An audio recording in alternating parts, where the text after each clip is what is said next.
একমাত্র আল্লাহ ছাড়া এই পৃথিবীতে এবং পরকালে আমাদের আপন বলে কেউ নাই। বাকি সবাই সবার স্বার্থের জন্য আছে। মানুষ মানুষের অবস্থানকেই মূল্যায়ন করে। আমরা মারা গেলে পরে 40 দিন তারা আমাদেরকে মনে রাখবে কিনা সন্দেহ আছে। বিশ্বাস করছেন না? এই যে আমাদের অনেক আত্মীয় স্বজন মারা গেছে না, বছরে একটা বারো কি কবরস্থানে কেউ গিয়েছে? হয়তো যায়, মৃত্যুবার্ষিকী ওই দিন যায়, তাই না?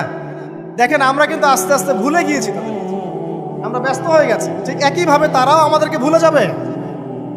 এই জন্যে আমি বারবার আপনাদেরকে মনে করে একটা কথা, আমার জীবন থেকে উপলব্ধি করি একটা কথা, যে একমাত্র আল্লাহ ছাড়া এই পৃথিবীতে এবং পরকালে আমাদের আপন বলে কেউ নাই। বাকি সবাই সবার স্বার্থের জন্য আছে। মানুষ মানুষের অবস্থানকেই মূল্যায়ন করে। মানুষ মানুষের অবস্থানকেই মূল্যায়ন করে। আল্লাহ রাব্বুল আলামিন আপনার ভিতরটাকে ভালোবাসেন। দেখেন আপনি যখন নামাজ পড়েন নাই, আল্লাহ পাক কিন্তু আপনাকে ধ্বংস করে দেন নাই। আল্লাহ পরম করুণাময় আপনাকে হেদায়েত দিয়ে নামাজি বানিয়ে দিয়েছেন। জীবনে অনেক পাপ করেছেন, ইনস্ট্যান্ট আল্লাহ পাক শাস্তি দিতে পারতেন, আল্লাহ পাক দেন নাই। আল্লাহ আপনাকে ভালোবাসেন, আল্লাহ আমাকে ভালোবাসেন।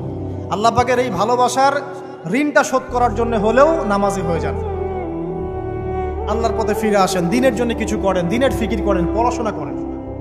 প্রিয় ভাইরা, আল্লাহ পাক তৌফিক দান করুন। দেখুন, এই রিবা থেকে দূরে থাকার জন্য একটা হাদিস যথেষ্ট। যে 4 শ্রেণীর মানুষকে আল্লাহ রাসূল সাল্লাল্লাহু আলাইহি ওয়াসাল্লাম লাআনত করেছেন, অভিশাপ দিয়েছেন। ইনশাআল্লাহ আজকের লেকচার যাদের কানে যাবে, আমরা যদি না খেয়েও মরে যাই, আল্লাহ পাক না খেয়ে মারবেন না ইনশাআল্লাহ। রিজিক আছে, খাবো ইনশাআল্লাহ। কিন্তু হয়তো বা অভাব হবে, টাকা পয়সা একটু কম হতে পারে, অন্যের 10 তলা ফ্ল্যাট হবে, আমার হবে না, ঠিক আছে? অন্যের এত বিঘা বিঘা জমি আমার হয়তো হবে না। কিন্তু ইনশাআল্লাহ তাআলা এই যে দুনিয়ার মুসাফিরের জীবনটা, এটা মুসাফিরের জীবন না? মুসাফিরের জীবনটা কেটেই যাবে ইনশাআল্লাহ। কাটবে না? যে কোনোভাবে কেটে তো যাবেই ইনশাআল্লাহ। এই যে পরকালের জীবনটা একটা চেতনার শক্তি, জানেন? দুনিয়াতে যত বাধা বিপত্তি আসুক, গাল মন্দ খান, গীবত তহমত খান, কষ্ট হোক, নির্যাতন হোক, একটা বিষয় মনের মধ্যে শান্তি দেয়। কি শান্তি? যে এই দুনিয়ার জীবনটা তো আর চিরস্থায়ী নয়, এটা তো আর সারা জীবন থাকবে না। ইনশাআল্লাহ এই অবস্থা আস্তে আস্তে পরিবর্তন হয়ে যাবে। ফাইন্না মাআল উসরি ইউসরা, পরকালে ইনশাআল্লাহ পাবো। দুনিয়াতে না পেলে কি হয়েছে, পরকালে পাবো ইনশাআল্লাহ। যুবক ভাই, এসব জেনা ছেড়ে দেন, আল্লাহ রাব্বুল আলামিন আপনার জন্য হুর রেখেছেন জান্নাত, ইনশাআল্লাহ পাবেন ইনশাআল্লাহ। এটা ছেড়ে দেন, সুদ ছেড়ে দেন, আল্লাহ পাক আপনার জন্য হাউজে কাউসার রাখছে ইনশাআল্লাহ, ঠিক আছে? অন্যায় পাপ ছেড়ে দেন, আল্লাহ রাব্বুল আলামিন আপনার জন্য জান্নাত রেডি করে রাখছে ইনশাআল্লাহ। এই দুনিয়ার জীবনটা ধোঁকা, একটা ছোট্ট জীবন, পুরা ধোঁকা, কিচ্ছু নাই এর মধ্যে। আমার কথা শোনেন, এই দুনিয়ার জীবনে কিছুই নাই।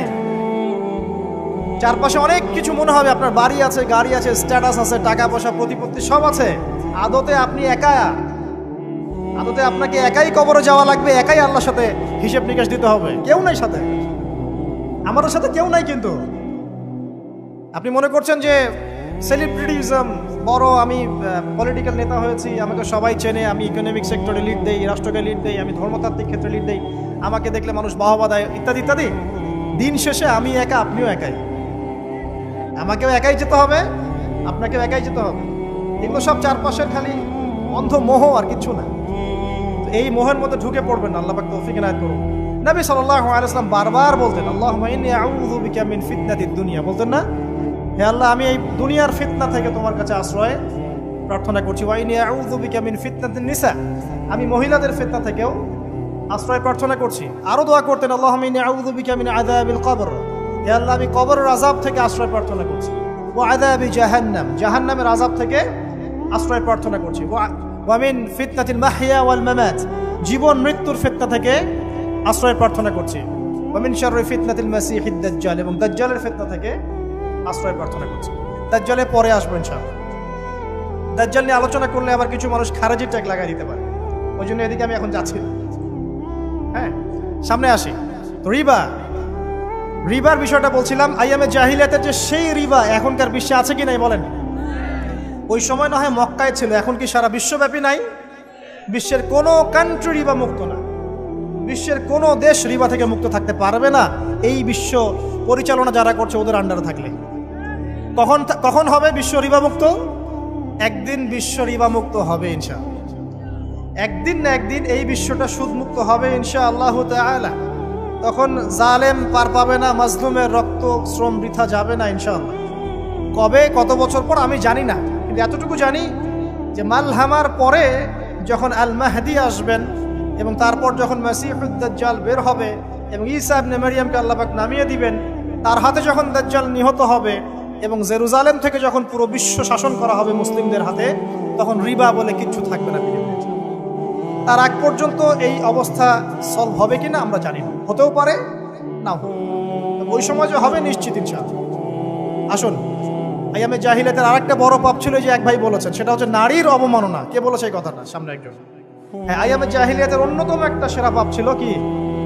নারীর অবমাননা। এটা নিয়ে কি বলতে হবে? এখন ধর্মের মধ্যেও আমরা নারীদেরকে অবমাননা করছি। বহু নামাজি ব্যক্তি আছে আমাদের মধ্যে, দেখবেন বোনের সম্পত্তি দেয় নাই। মেয়েকে শিক্ষিত করতে চাচ্ছেন না। কেন চাচ্ছেন না? ওর কি অধিকার নাই শিক্ষার? আপনি কি জানেন যে আয়েশা রাদিয়াল্লাহু আনহার কাছে বহু সাহাবী হাদিসের তালিম নিয়েছেন, বহু হাদিস শিখিয়েছেন কে? মা আয়েশা রাদিয়াল্লাহু আনহা। তিনি যদি শিক্ষিত না হতেন শেখাতে পারতেন? তো মেয়েদের শিক্ষার দরকার আছে না?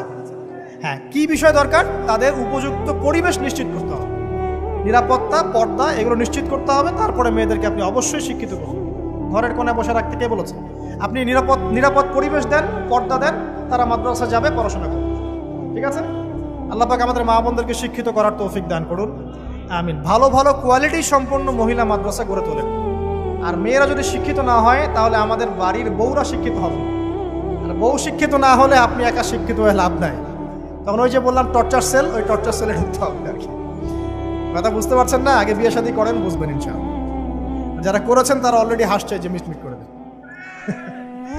ঠিক আছে? আচ্ছা, সামনে আসেন। দেখেন মেয়েদের অবমাননা কিভাবে দেখাবো। সবচেয়ে বড় অবমাননা হচ্ছে ওদের দেহটাকে আমরা এখন পণ্য বানিয়েছি। এই যে পর্নোগ্রাফি দেখেন, এই মেয়েগুলোর ইজ্জতের কোনো দাম নাই।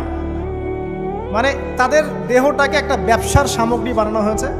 এবং আমি একটা লেকচার দিয়েছিলাম ঢাকায়, নীল দর্পণ, দেখবেন অনলাইনে আছে। ওখানে আমি স্ট্যাটিস্টিক দেখিয়েছি যে সারা বিশ্বে এই যে আমেরিকায় শুধুমাত্র $12 বিলিয়ন ব্যবসা করে পর্ন দিয়ে। এটা একটা ব্যবসা, একটা ইন্ডাস্ট্রি। যেমন ফিল্ম ইন্ডাস্ট্রি আছে, তারপরে গানের ইন্ডাস্ট্রি আছে না, এরকম একটা ইন্ডাস্ট্রি হচ্ছে এই পর্ন ইন্ডাস্ট্রি। এখানে সবাই অ্যাক্টর, এরা হচ্ছে অভিনেতা, অভিনেত্রী। এখানে যা দেখানো হয় এগুলো কিন্তু রিয়েল না, বাস্তব না, সব ফেক। বুঝতে পারছেন না কথা? এগুলো অভিনয়, এগুলো ফেক। এবং এটা একটা ইন্ডাস্ট্রি, এর মধ্য দিয়ে মেয়েদের দেহটাকে পণ্য বানিয়ে সারা বিশ্বে ব্যবসা করছে। এবং এর একটা অন্যতম উদ্দেশ্য হচ্ছে মুসলিম যুবকদের ঈমান যেন নষ্ট করা যায়। কারণ মুসলিম যুবকদের ঈমান চলে গেলে তারা নিশ্চিন্ত যে ওদের পথে আর কেউ বাধা নাই। কারণ ওদের এই জুলুমের পথে বাধা যদি কেউ দিতে পারে তাহলে কারা দিবে? মুসলিমরা।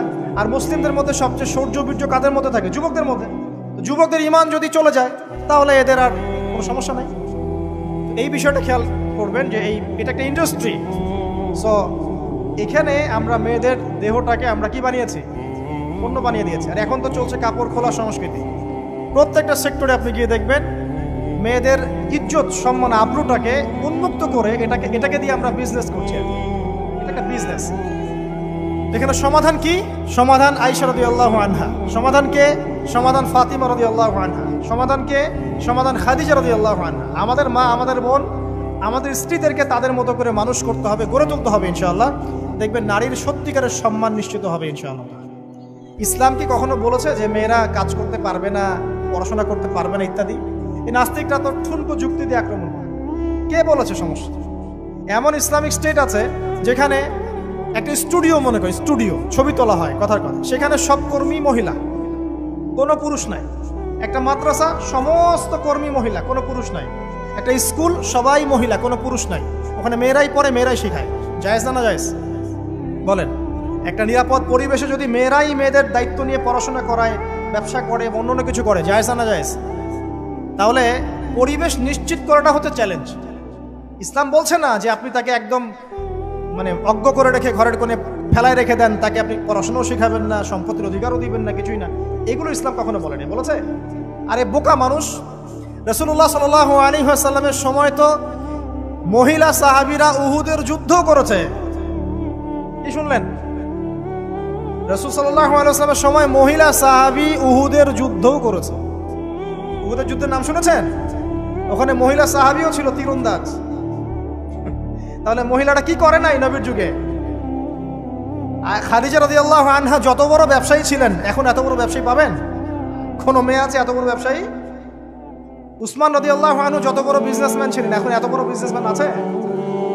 তো কি ছিল না সেই স্বর্ণযুগে? ওই স্বর্ণযুগের সুন্নতি আমাদেরকে আমল করতে হবে। আল্লাহ পাক তৌফিক এনায়েত করুন, আমিন। প্রিয় মা ও বোনেরা, পর্দা ছাড়বেন না। আপনাদের জন্য 4টা কাজ: স্বামীর আনুগত্য করা, লজ্জাস্থানের হেফাজত করা, আপনার 5 ওয়াক্ত সালাত ঠিকঠাক মতো আদায় করা এবং রমজান মাসে সওম রাখা। নবীজি বলেছেন সাল্লাল্লাহু আলাইহি ওয়াসাল্লাম, জান্নাতের যে কোনো দরজা দিয়ে ইচ্ছা আপনি প্রবেশ করতে পারবেন। আপনার জন্য সহজ। আর স্বামীর আনুগত্য বলতে আমি বুঝাইনি স্বামীর দাসত্ব করতে হবে, এটা বলিনি।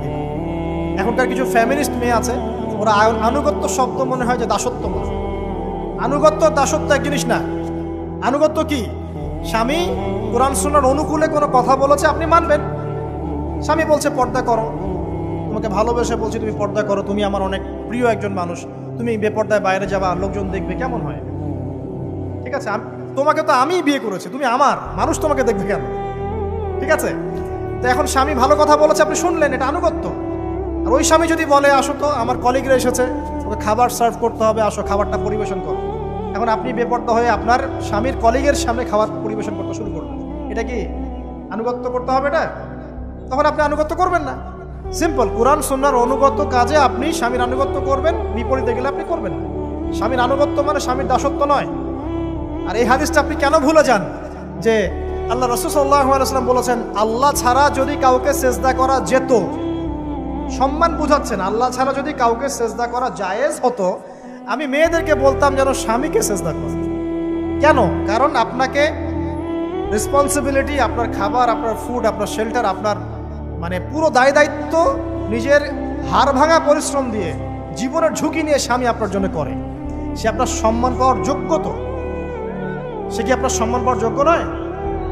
আপনি যদি সম্মানের হক আদায় না করতে পারেন তাহলে আপনি অকৃতজ্ঞ। আর অকৃতজ্ঞ মেয়ে কখনো জান্নাতে যাবে? একটা হাদিসে আছে, বেশিরভাগ মেয়ে জাহান্নামের যাওয়ার অন্যতম কারণ হচ্ছে তারা স্বামীর সাথে কুফরি করে। কি করে? মানে সারা জীবন স্বামী ভালোবেসে যায়, ভরণ পোষণ দিয়ে যায়, সব চাহিদা পূরণ করে যায়, একদিন দেখবেন কথা কাটাকাটি হয়েছে, ওই দিন বলে বসবে যে তোমার কাছে আমি কিচ্ছু পাই না। এই যে কুফরি, এই কারণে তারা জাহান্নামে যেতে পারে বেশি। আল্লাহ হেফাজত করুন। আরেকটা কারণ হচ্ছে যে বেপর্দা। আপনাকে 4টা মূলনীতি ফলো করতে হবে। 1, এমন কোনো পোশাক পরবেন না যে পোশাকটা আটো সাটো, যেটা পরলে আপনার গায়ের কাঠামো বোঝা যায়। এটা বোরখা হলেও পরা যাবে না। আমি কি বুঝাতে পারছি? ডিজিটাল বোরখা দেখেন নাই? দেখছেন? মাশাআল্লাহ। আর কারা কারা দেখছেন? এদিকে চোখ বেশি যায় না? আচ্ছা, এমনি দেখা যায়, চোখ দিতে হয় না, এমনি দেখা যায়। ডিজিটাল বোরখা চলবে না, ডিজিটাল বোরখা চলবে না। আমার মত, এটা আমি মত দিচ্ছি, আমি আল্লাহর রাস্তায় সময় দিয়েছি অনেক দিন, এবং এখানে যে পর্দাটা শেখানো হয় এরকম পর্দা আমি অন্য কোথাও দেখিনি। এত চমৎকার পর্দা শেখানো হয়। কারা কারা সময় লাগিয়েছেন? 3 দিন 7 দিন সময় দিয়েছেন কারা কারা? বেশিরভাগই দেন নাই, সমস্যা নাই, দিতে হবে। আমি বাধ্যতামূলক বলিনি আপনাকে, বলেছি এখানে পর্দা শেখানো হয়, চমৎকার পর্দা শেখানো হয়, যে এখানে চোখটা পর্যন্ত তাদের ঢেকে রাখার তালিম দেওয়া হয়।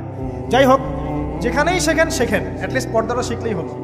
এমন পোশাক হবে না যেই পোশাকটা আটো সাটো, যেটা পরে আপনার গায়ের কাঠামো বোঝা যায়। 2 নম্বরে এমন পোশাক পরা যাবে না যেই পোশাকটা পরলে বাহির থেকে ভিতরের অঙ্গ দেখা যায়।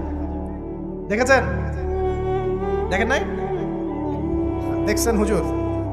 আচ্ছা, আপনারা তো সব দেখেন দেখি। তারপরে 3 নাম্বার, এমন পোশাক পরা যাবে না যেটা অমুসলিমদের সাথে সাদৃশ্য আছে। কথা বুঝতে পারছেন? অমুসলিমদের ধর্মীয় বিষয়ের সাথে সাদৃশ্য আছে এমন পোশাক মুসলিম মেয়েদের পরা যাবে না। এর মানে এই নয় যে অন্য ধর্মকে আপনি আক্রমণ করবেন, এটাও নয়। যে যার ধর্ম তাদের স্বাধীনতা মতো পালন করবে। মুসলিমরা বাধা দিবে? দিবে না। মুসলিমরা দাওয়াত দিতে পারে। কি করতে পারে?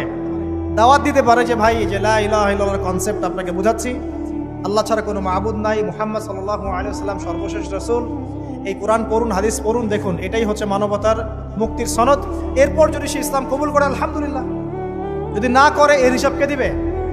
সে নিজে দিবে। এর হিসাব কি আমাকে দেওয়া লাগবে? দেওয়া লাগবে না। তো অমুসলিমদের সাথে সাদৃশ্য আছে এমন পোশাক চলবে না। আর 4 হচ্ছে পুরুষরা মেয়েদের পোশাক পরতে পারবে না, মেয়েরা পুরুষদের পোশাক পরতে পারবে না। জি, আপনাদেরকেই বলছি, আপনারা জিন্স পরতে পারবেন না, মেয়েদেরকে বলছি, এবং টি শার্ট পরতে পারবেন না। আপনারা ওই যে যা ইচ্ছা তাই ড্রেস পরে বলবেন যে 1000 বছরের সভ্যতা সংস্কৃতি, এসব বাজে কথা চলবে না এখানে। এটা 1000 বছরে কোনোদিনও আমাদের দাদা নানিরা এগুলা কখনো পরে নাই। পড়ছে? আপনার দাদি কখনো ওইরকম পরছিল শাড়ি? তো যে বললো 1000 বছর থেকে পরে আসতেছে নাকি? সুবহানাল্লাহ। তো এখানে বিষয়টা হচ্ছে পুরুষ মেয়ের পোশাক পরতে পারবে না, মেয়ে পুরুষের পোশাক পরতে পারবে না। আমি খুব সংক্ষিপ্ত করে আপনাকে কোরআন সুন্নাহ থেকে 4টা মূলনীতি বলে দিলাম। এই 4টা মূলনীতি কোরআনেও আছে, হাদিসেও আছে। আসেন, এই যে নারীর অবমাননা, এই বিষয়টা আইয়ামে জাহিলিয়াতে যেমন ছিল, এখন দেখবেন আরো বড় পরিসরে এসেছে। আসে নাই? এই যে ফ্যাশন শো, দেহের প্রদর্শনী, বিভিন্ন ফিল্মস দেখবেন, ফিল্ম ইন্ডাস্ট্রিজে দেখবেন, মিউজিকে দেখবেন, পর্নে দেখবেন, মেয়েদের দেহটাকে নিয়ে ব্যবসা করা হচ্ছে। আগে তো না হয় কন্যা সন্তান হলে জীবন্ত পুঁতে ফেলতো নাকি? এখন যদি গর্ভের বাচ্চা মেয়ে জানে, অনেকে আগেই মেরে ফেলে। বুঝেন নাই মনে হয়? অনেকে যদি জানে যে গর্ভে মেয়ে সন্তান আছে, আগেই মেরে ফেলে। এমন অনেক দেশ আছে, আমি নাম বলছি না দেশের সঙ্গত কারণে, যে সেই দেশে এরকম মেয়ে সন্তানকে এই যে খালাস করে ফেলার, নষ্ট করে ফেলার, ভ্রূণ নষ্ট করার আলাদা ক্লিনিক আছে, আলাদা হসপিটাল আছে। বলে নাউজুবিল্লাহ। তো আসলে ওই 1450 বছর আগের মানুষটা বেশি বর্বর ছিল না, আমরা বেশি বর্বর? এই অধিকারের কথা বলে বলে আমরা মেয়েদের দেহটাকে নিয়ে এখন মস্করা করছি, তামাশা করছি। সবচেয়ে সেরা অধিকার কোথায় পাবে? কোরআনে পাবে, হাদিসে পাবে, ইসলামে পাবে। তার পর্দা নিশ্চিত হবে, দেহ সেফ থাকবে, তার ইজ্জত নিশ্চিত হবে, ইজ্জত সেফ থাকবে, তার সম্মান সেফ থাকবে, তাকে রাজরানীর মতো স্বামী বাসায় রাখবে, কারণ সে হচ্ছে তার কাছে সবচেয়ে মূল্যবান প্রিয় বস্তু। শুধু তাই নয়, সম্পত্তির অধিকার তাকে দিতে হবে। একজন মেয়ে তার ভাইয়ের সম্পত্তি পাবে, তার বাবার সম্পত্তি পাবে, তার স্বামীর সম্পত্তি পাবে, সব দিক থেকে সে সম্পত্তি পাবে। আর একজন ছেলে কিন্তু সব দিক থেকে সম্পত্তি পাবে না। এই বিষয়গুলো যখন এক শ্রেণীর মানুষ বোঝে না, তখন ইসলামের বিরুদ্ধে অহেতুক প্রপাগান্ডা চালানো শুরু করে। সবচেয়ে সেরা সম্মান রক্ষার উদাহরণ দেয়া হয়েছে ইসলামে, কোরআনে এবং হাদিসে। এই কথাটা আপনাদের মা বোনদেরকে বুঝাবেন, তবে নম্রতার সাথে বুঝাবেন, কারণ উচ্চবাচ্য করলে তারা কথা শুনবে। আল্লাহ রাসূল সাল্লাল্লাহু আলাইহি ওয়াসাল্লাম বলেছেন, কিছুটা বাঁকা হাত দিয়ে তাদেরকে তৈরি করা হয়েছে। যদি আপনি শক্ত করে চাপ দিতে যান তাহলে ভেঙে যাবে, আর যদি আপনি ওই অবস্থায় ছেড়ে দেন তাহলে বাঁকাই থেকে যাবে। এখানে আপনাকে হিকমা অবলম্বন করতে হবে। আল্লাহ পাক তৌফিক দান করুন। একটা বিষয় বলছিলাম, ওই যে শিরকের পাপ এখন গ্লোবালাইজেশন হয়েছে না, ওই সুদের পাপ এখন গ্লোবালাইজেশন হয়েছে না। গ্লোবালাইজেশন বোঝেন? মানে বিশ্বায়ন, পুরো বিশ্বে ছড়িয়ে পড়েছে না। আর একটা হচ্ছে এই যে মেয়েদের অবমাননা, এটা সারা বিশ্বে ছড়িয়ে পড়ে নাই? আচ্ছা, আর দুটা বলবো, এরপর বলে আমি শেষের দিকে যাচ্ছি। আচ্ছা, একটা হচ্ছে মাদক। আইয়ামে জাহিলিয়াতের অন্যতম সেরা পাপ ছিল কি? মাদক। ওই যে বলছেন জাহিলি যুগ, কেন বলছেন জাহিলি যুগ? বিকজ ওইখানে মাদক খেত মানুষ বেশি। এখন বলেন, ওখানে না হয় মক্কায় মাদক খেত মানুষ, এখন সারা বিশ্বে মাদক ছড়িয়ে পড়ে নাই? বেশি না কম? এখন এই যে নতুন নতুন মাদক আসছে, ইয়াবা, আরো নাকি কি কি আসছে নতুন নতুন, আমরা নামও জানি না। এই যে গাজার নাম জানি, ফেন্সিডিলের নাম জানি, আর কি কি আছে? হিরোইন বলেন, আর দু একটা, আফিম, আর কি আছে? হ্যাঁ, রেন্ডি। সুবহানাল্লাহ, এই নামও কখনো শুনি নাই আমি। আচ্ছা শোনেন, বিষয়টা হচ্ছে, দেখুন এই বিষয়টা কি হালাল না হারাম? আচ্ছা, এটাকে যদি আমরা হালাল করে নেই তাহলে কি হবে? কুফরি হবে না শিরক হবে? শিরক কুফর দুটোই হচ্ছে। কিন্তু এখন মক্কার কিছু মানুষ মাদক খেয়েছে বুঝলাম, আল্লাহ রাব্বুল আলামিন ধাপে ধাপে এখান থেকে বের করেছেন। প্রথমে বলেছেন মদ খেয়ে নামাজের ধার কাছে যেও না। হ্যাঁ, তারপরে বলেছেন এই যে মাদকে কিছুটা উপকার আছে কিন্তু বেশি ক্ষতি। তারপর বলেছেন খেয়ে নামাজের কাছে যেও না। তারপর ধাপে ধাপে শেষের দিকে এসে আল্লাহ পাক বলেছেন যে এটাকে ছেড়ে দাও। সূরা মাইদায় পড়ে দেখেন, এটা শয়তানের কাজ। তখন সাহাবায়ে কেরাম রাদিয়াল্লাহু আনহুম পুরোপুরি মাদক থেকে নিজেদেরকে মুক্ত করলেন। এরপরে কি কখনো তারা মাদক ছুঁয়েও দেখেছেন? বরং মাদকদ্রব্য সেবন করলে 40টা লাঠি বেত্রাঘাত করতে হয় ইসলামিক শাস্তি। কয়টা লাঠি? আর উমর রাদিয়াল্লাহু আনহুর সময়ে 40 লাঠিকে বাড়িয়ে 80 লাঠি করা হয়েছে। কত লাঠি? 80 লাঠি। কিন্তু আরো একটা পাপের শাস্তি আছে, বলবো? অপবাদ। এখন যেটা বেশি দেওয়া হয়, অপবাদ, মিথ্যা অপবাদ, সতী সাদী নারীর উপরে মিথ্যা অপবাদ, এর শাস্তি হচ্ছে 80 লাঠি। আবার 100 লাঠির শাস্তি আছে, 100 লাঠি। এটা কিসের জানেন? জিনা। জিনা এই যে যারা করছেন, এর শাস্তি হচ্ছে 100 লাঠি। তাও জনসমক্ষে দিতে হবে, গোপনে না। আর 1 বছরের জন্য এলাকা ছাড়া করতে হবে। রজম একটা শাস্তি আছে, রজম। এটা কি? রজম মানে পাথর নিক্ষেপ করে হত্যা। এটা তো বর্বর, তাই না? অমানবিক, মধ্যযুগীয়। এসব কথা শুনছেন না? শোনেন, কিছু কিছু বিষয় আছে যে বিষয়গুলো করার পরে এই পৃথিবীতে মানুষ বেঁচে থাকার অধিকারটা হারিয়ে ফেলে। কথা বুঝতে পারছেন না? কিছু কিছু পাপ আছে, এগুলো করলে পরে মানুষ এই পৃথিবীতে বেঁচে থাকার অধিকারটা হারায় ফেলে। যেমন কোনো বিবাহিত ব্যক্তি যদি জেনা করে, নাউজুবিল্লাহ, কোনো ছেলে যদি কোনো ছেলের সাথে যৌন সম্পর্ক করে, সমকামী করে, বা এটাকে যেটা গে মানে যেটা কি বলে, সমকামিতা, ঠিক আছে? এই কাজ যদি কেউ করে, নোংরা কাজ যদি কেউ করে, কোনো মেয়ে যদি কোনো মেয়ের সাথে এরকম কোনো কাজ করে, একই পাপ। এসব পাপ করলে পরে এই পৃথিবীতে বেঁচে থাকার অধিকারটা সে হারিয়ে ফেলে। কথা কি বুঝতে পারছেন? আচ্ছা, তখন শাস্তি হচ্ছে আল্লাহ রাব্বুল আলামিন পাথর নিক্ষেপ করে হত্যা করতে বলেছেন। কারণ হচ্ছে সে এত গর্হিত একটা কাজ করেছে যেটা এই শাস্তি পাওয়ার সম্পূর্ণ যোগ্য। এবং কওমে লূত নামে যে কওম ছিল, ওই কওমটাকে আসমানে উঠিয়ে আল্লাহ পাক পাথর বর্ষণ করে এভাবেই শেষ করে দিয়েছে। জর্ডান একটা দেশ আছে না, জর্ডান? জর্ডানের পাশে ডেড সি নামে একটা জায়গা আছে, ডেড সি, মৃত সাগর। ওইখানে সাদুম নামে একটা গোত্র থাকতো। কোন গোত্র? সাদুম। ওই সাদুম গোত্র এরকম সমকামী ছিল। আল্লাহ রাব্বুল আলামিন লূত আলাইহিস সালামকে পাঠিয়েছিলেন, তারা হেদায়েতের বাণী শোনে নাই। আল্লাহ পাক ওদেরকে আসমানে উঠিয়ে পাথর নিক্ষেপ করে উল্টা দিকে দাফন করে দিয়েছে। কিছু কিছু পাপ আল্লাহ পাক সহ্য করেন না, আল্লাহ পাকের আরশ কেঁপে ওঠে। এই পাপগুলো সেরকম পাপ। কথা বুঝতে পারছেন? তো এই যে জিনা, পর্নোগ্রাফি, ব্যভিচার, পরকে, এগুলোর মধ্য দিয়ে আমরা নারীর অবমাননা করছি না? এবং ধর্মের মাধ্যমেও মাঝে মাঝে করছি, যখন আমরা ধর্মের নামে মেয়েদের অধিকার দিচ্ছি না। অনেকেই সম্পত্তির অধিকার দিচ্ছেন না, অনেকে শিক্ষিত করছেন না, অনেকেই আরো যৌতুক নিচ্ছেন না। যৌতুক নিচ্ছেন না অনেকেই। যে বিয়ের সময় যৌতুক নেয়, এটা তো মেয়ের উপর, মেয়ের পিতার উপর টর্চার করা, সম্পূর্ণ হারাম, সম্পূর্ণ হারাম। তারপরে দেখবেন, রিপোর্টগুলো পড়ে দেখবেন যে এই বছর 2022, এই 22-এই গভর্নমেন্ট রিপোর্ট অনুযায়ী নিবন্ধিত প্রায় 1339টা ধর্ষণের মামলা হয়েছে।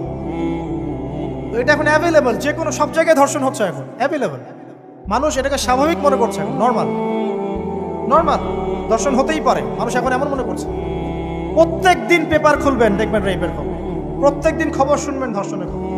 আর সব খবর তো আসে না, আসে হয়তো 10%, 20%, 30%, বেশিরভাগই আসে না। এলাকায় মোড়ে মোড়ে দেখবেন, গ্রামে গঞ্জে শহরে বন্দরে খালি ইফটিজিং দেখবেন, খালি ইফটিজিং। মেয়েদেরকে যৌন হয়রানি করা হচ্ছে, বাসে, অটোতে, টেম্পুতে, সব জায়গায়।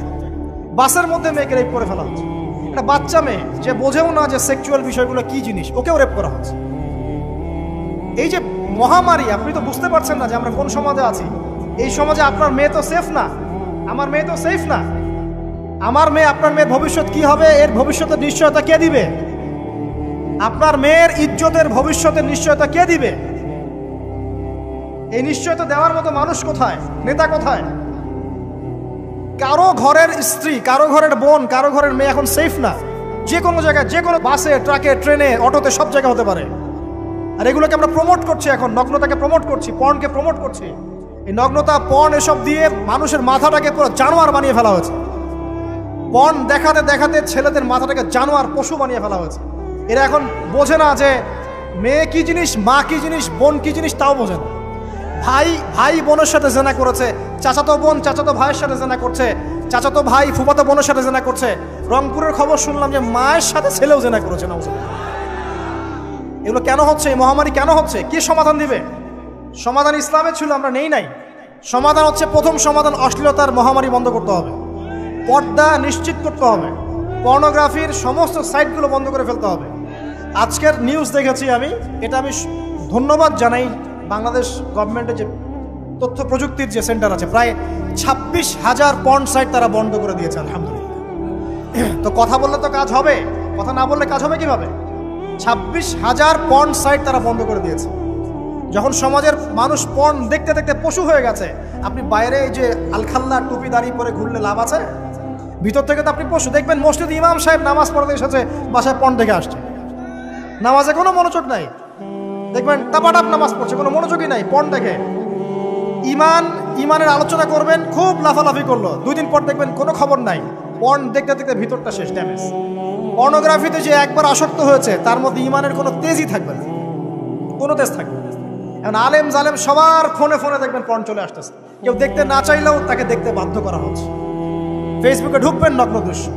এই নগ্নতা দিয়ে, এই পর্নোগ্রাফি দিয়ে, এই যে মিডিয়ার মধ্যে দিয়ে প্রমোটিংটা দিয়ে ব্যভিচার ছড়িয়ে দেয়া, জেনা ছড়িয়ে দেয়া, অশ্লীলতা ছড়িয়ে দেয়া, পরকীয়া ছড়িয়ে দেয়, এর মধ্য দিয়ে নারীর সম্মান, দেহ, ইজ্জতকে আমরা এখন রাস্তার সাথে মিশিয়ে দিয়েছি।